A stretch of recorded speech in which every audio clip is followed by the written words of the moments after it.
On today's show, we are looking at the 6-year anniversary of Crossfire Faith and Gaming. Let's find out what David's learned in those 6 years and why he probably wouldn't do it again. All coming at you next.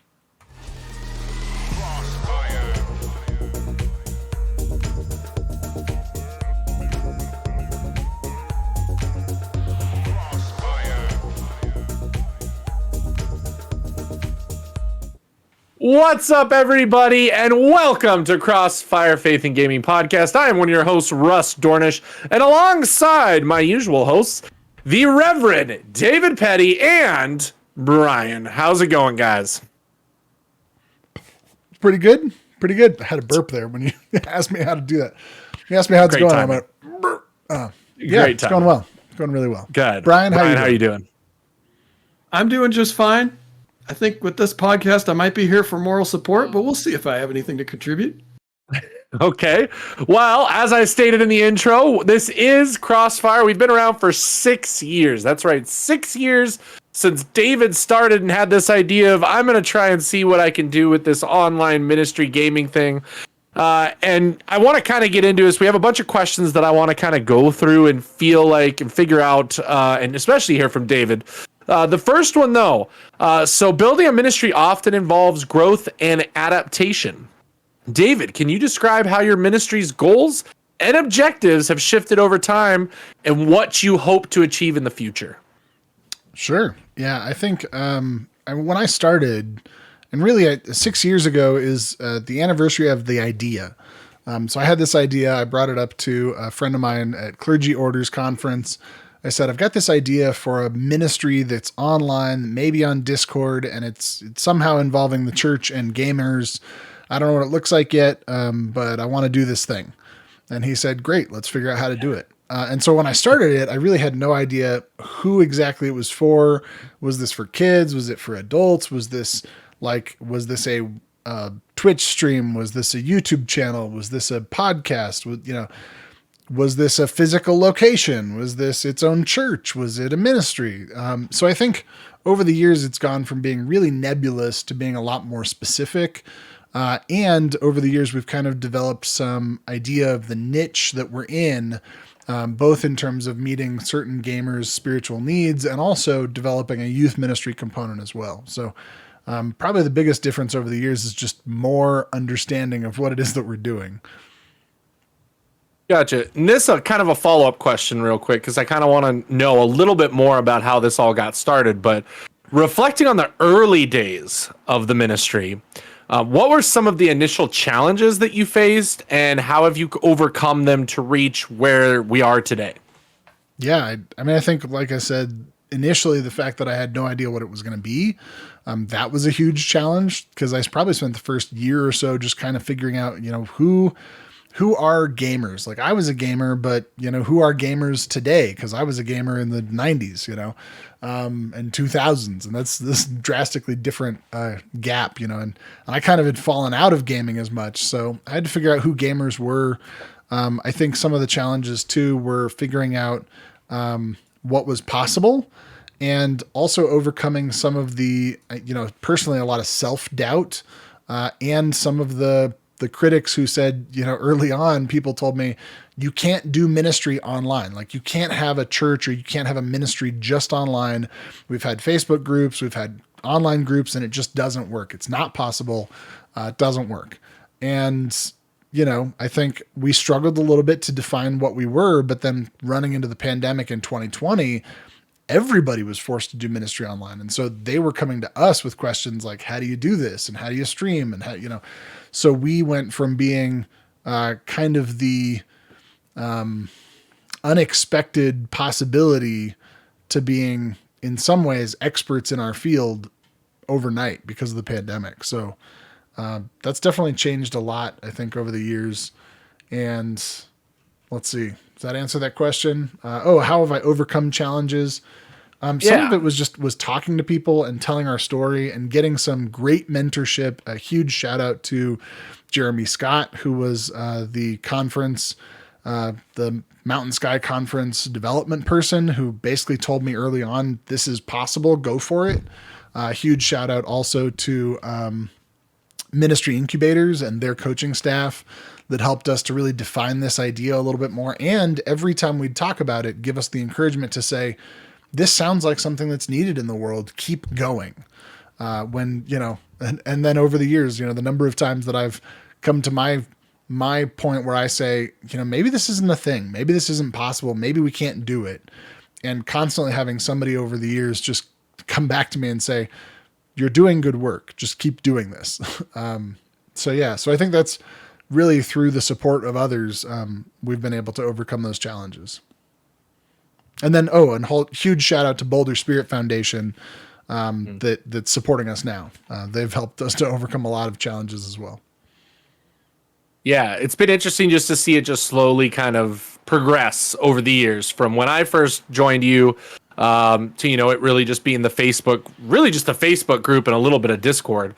And then we started pushing it elsewhere, getting the podcast going, getting YouTube videos and Twitch streaming going and growing in that way and getting more people to join us through that and seeing that kind of expand. And then, of course, Brian helping us, develop and kind of manage the website and get that going. And there's just so many different moving parts. And as you go, you grow and things expand and things get bigger. And, it's just amazing to see. Yeah, it's 6 years is a decently long time, but it's definitely transformed and we're now where we're at, because of all those decisions.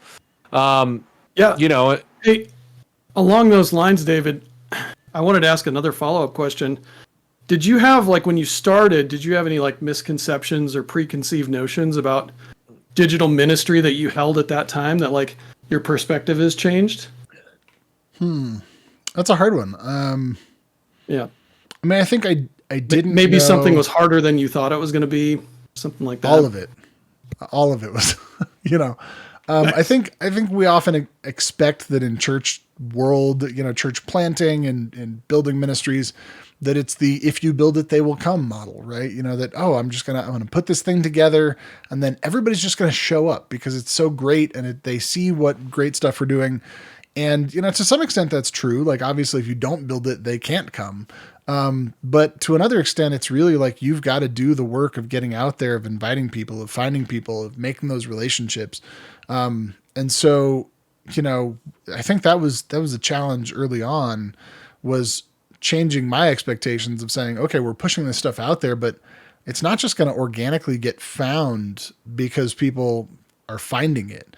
And especially because our demographic that we're looking for to come join us is a demographic of people who have been often not welcomed in the church or who have gone away from the church.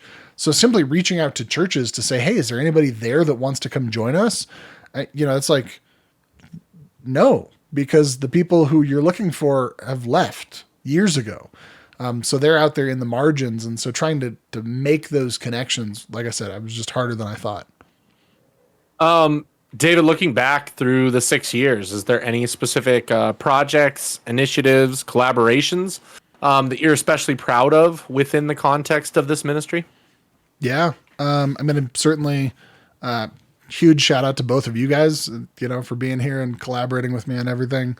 Also really appreciate the work that we've done, the collaborations we've done with some of the stuff with United Methodist Communications, which also this episode, which I might put this part at the beginning, but this episode we are doing recognizing, I think it's going to be shared out to the United Methodist Communications folks through the Rethink Church and initiative. Through, let's see who else. They're having a podcast-a-thon. Yeah, here it is. So Resource UMC is having a podcast-a-thon. It's going to be on facebook.com/resourceumc. So if you're listening to this before the end of the week, which is, I think, before October 5th, make sure you swing by and listen. We're going to be on there live. I'll be talking to Ryan Dunn, who's over at UMCOM. And so all the stuff I've done with UMCOM has been great. Also, huge shout out to the collaborations that we've done with Checkpoint Gaming. And Nathan Webb over at Checkpoint has been great. We've collaborated with him a lot. Also, the folks over at Methodist Gaming, we've collaborated with them. And especially, I think one of the highlights is, January of 2022. where we did Yep. was it 24-hour podcast or 24-hour we did live 24-hour stream? Twitch stream. Yeah. And we raised $3,000 to go towards United Methodist Committee on Relief, towards tornado relief. So I'm hugely proud of that. And then obviously the camp that we did this last year, I think is just a big highlight. So huge thanks to the folks over at Localhost in Lakewood, folks at Phillips UMC in Lakewood, to obviously Brian and Russ, and our friend Ben, who helped us out on that. But I mean, it was just a big collaboration to make this camp happen that I think made a life-changing impact for people, for a dozen kids during the week. Yeah. No, that's a lot of stuff, a lot of things that we've been a part of and kind of been connected to and tied to. I'm excited to see, where this kind of goes. Let's see. Another question that I have, and maybe this one we can open up to myself and Brian as well. So faith and gaming can sometimes be seen as opposing forces. How do you navigate and address potential conflicts or misunderstandings within your community? So what have you learned in the 6 years as far as dealing with and addressing conflict? Because I know that even in the time I've been here, which is 4 years, we've seen a bunch of different things come and go, whether that's societal, obviously through COVID, we had to deal with that kind of thing. But, what are kind of some opposing forces that you've seen when it comes to combining faith and this idea of video games? Yeah. So, there were multiple questions in that question. So it was both how do faith and gaming relate, right? Even though sometimes they're seen as opposing. Yep. So first off, I just want to say, I think where we've defined the intersection is often in storytelling and community building. And so often in any sort of gaming, there's storytelling and there's community building. And so we recognize those things as integral to the faith development in the Christian faith. And so the question is, like, how do we take the lessons learned from the pop culture of our day? How do we take the lessons learned from community building and storytelling in games? And how do we relate those to the stories of Scripture and the stories of our faith and our, kind of ancestral faith, as it were? So we bring these two things together and take stories people know and love and stories that people maybe are not familiar with yet and say, well, here's the intersection point. The other thing I think is that we've had lots of conversations when it comes to games that are problematic, right? Or gaming addiction. We've had a lot of conversations, a lot of former podcasts talking about how do we overcome those things? How do we recognize when there's problems? And for parents, like, how do you navigate when your kid wants to play Grand Theft Auto? Is that okay? Is it not okay? And so we've been able to kind of talk through those challenges. But also I want to then address your question, how do we navigate or address potential conflicts within the community? And I know certainly since I've been here, we've had some conflicts, early on. I think we had a lot of theological conflicts where we had this kind of big tent theology, and we said, all right, everybody come in. And then we were having conversations where it was like, wait a second, we have some fundamental differences in this community that if we don't address these, people will be unwelcome here, because the theological differences are not just, do you believe in post-trib or pre-trib or, are you do you believe in Calvinism? It was more like, do I believe that you are a beloved child of God? And so we had to have those conversations and define who is actually welcome here and who's not. And we came back to that paradox of tolerance of, the people who are unwelcome are those who can't welcome everyone else. So, and they generally self-selected out, and, it was sad to see them go, but we also wanted to make a space that was inclusive, explicitly. So, so that's, I think, to address those conflicts, we did it by having some really intentional, hard conversations. And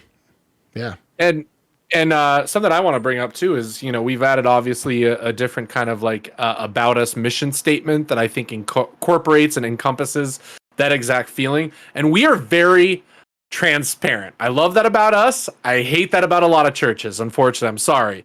But if I can't look up your website and see what your doctrinal beliefs are, and when it comes to how welcoming you are of people, if you don't outright say that, I'm going to assume that you aren't fully on board with that stuff. I've just seen it too many times.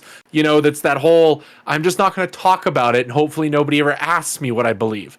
But I wanted to share our mission statement / kind of who we are as far as the invitation. So Crossfire is an open, inclusive, and affirming faith-based community and podcast affiliated with the United Methodist Church, but open to people of all faiths, ages, ethnicities, ancestries, genders, gender identities, sexual orientations, national origins, abilities, races, sizes, socioeconomic backgrounds, or any other categorization that have been historically used to divide us as human beings and that deny our identity as beloved creations of God. And so I wanted to share that. It's on our website. It's literally, you go to the About Us page. It's the very first thing you see. There's no hiding it. Shouldn't take you that long to find it. Usually, if I go on a website, I go to the About Me page, and that's the first thing I'm looking for. So that is available over on our website. And, I think to go along with what David said, I think that really helped us to really say, okay, this is who we were going to be. We're absolutely open and welcoming of everybody. If somebody does want to come in and say, hey, this person doesn't belong, well, then in actuality, that person doesn't belong for saying that others don't belong. So that's kind of where we came from. And I'm glad that we stood on our laurels because, again, I know a lot of groups that kind of just fold and just are like, well, we want to just please as many people as possible. We don't want that conflict. While we don't want conflict and while we want to be a community that's together, we also want to be a community that has a strong belief in just the acceptance of others. And so that's probably my biggest thing that I love about our community, especially when you look at other online ministries that are out there throughout the United States of different backgrounds and denominations and things like that. I feel like we're one of the few out there that is very open and transparent with the fact that we are open and accepting of everyone. We have tons of members that have varying races, backgrounds, all of those things that we listed within that mission statement. We have those people. So I do love the kind of variety of people that we attract and have that are part of our group. So kind of following up on that, and Brian, I have a question for you because I wanna know your idea on. Yes. First, I do have another thing tying into this, and David kind of touched on a little bit in terms of community building, and we talked about how they're gaming and faith are kind of seen sometimes as opposing forces, but I think we can also use some of the lessons that we've learned from building gaming communities in terms of building a faith in gaming community. We've been able to build a Discord and do a lot of other things that gaming communities have been doing for a long time in terms of engaging people online and making people feel welcome and part of a community. And I think that's one of our advantages as gamers is like, hey, we know this space, we know how it works, and we're able to welcome people in and really build that community in the digital space. And I think that's something that's, special about this ministry. Yeah. So the next question, and again, I wanted to see if Brian wanted to be part of this one too. How can a gaming ministry? Well, in this one, Brian actually may not, but I do want to find out. I want to get really deep here. We're going to be part of the Methodist podcast-a-thon this week. How can a gaming ministry align with Wesleyan theology and the tradition of social holiness in the United Methodist Church? David, the pastor, take it away. Sure. I think I'm going to start with the Wesleyan theology piece, because to me, one of the things that's always attracted me about the Wesleyan theological construct, if you will, is the Wesleyan quadrilateral, and the idea that we build our faith out of scripture, tradition, reason, and experience, all four. The primacy of scripture, meaning scripture comes first, but then we definitely leave room for tradition, reason, and experience. And so in my mind, I think the reasoning, we can look at gaming communities, we can have our experiences in gaming communities and how those inform us. We can also, kind of ask, do these things necessarily, do the traditions of the church have to come into play or maybe not? Certainly in ways we've talked about before, it's like, is this a church? Well, I don't know. It's not a church, but I don't want to call it a church because I think people get the wrong idea and they think, pretty soon we're going to start asking for a building and we're going to have to make a committee of trustees or something. So, I think the idea of the Wesleyan theology really stemming from that quadrilateral means that it leaves room for us to use our experience as gamers to make theological inquiries and come up with theological conceptualizations, if you will. Beyond that, you asked about social holiness. And to me, this is, Wesley was always one who was socially aware, who was, he was anti-slavery before it was cool to be anti-slavery. He got in trouble frequently for allowing his lay people to serve communion, which I thought, is always one of the interesting things in the Methodist Church, who we let have the ability to preside over communion or not. But like Wesley got in trouble with the Anglican Church because he said, no, the lay people can serve communion, is totally fine. And then we had these conversations around online communion when the pandemic happened. Like, are we allowed to do it? Are we not allowed? Well, okay, if it's live, we can, but his ideas of social holiness, the Wesleyan ideas of social holiness say, communion is for everybody. Like, this is, anybody can partake in this. This is Christ's table. Which was then funny because, side story, he actually denied a woman communion once because he had a crush on her. She didn't like him. Anyway, it's a whole other story you should look up if you're interested in the Wesleyan theology and Wesleyan history there. But I think the fact that Wesley cared for all people as human beings, cared for them as creatures of beloved worth and inherent worth, and the idea that we practice Jesus's commandments to love one another with our heart, our soul, our mind, our neighbor. Those things, I think, then inform how we do ministry, that inform our ability to say, this is a ministry for everybody. Heck, even if you're not a gamer, you can come by and just be a part of this ministry.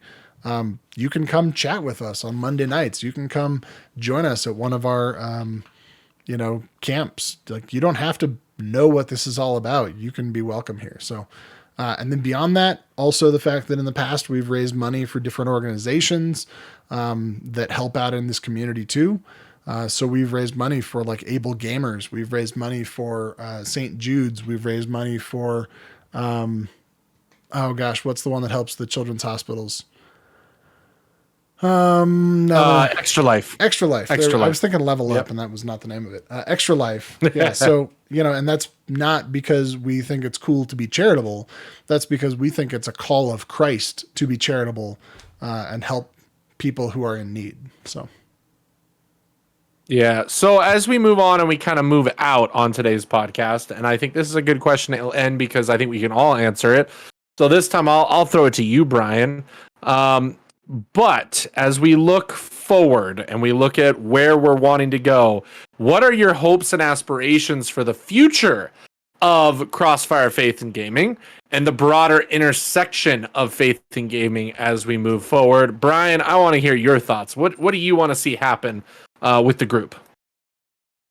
Yeah, I love some of the initiatives that we have going. The camp initiative, I think, is really great.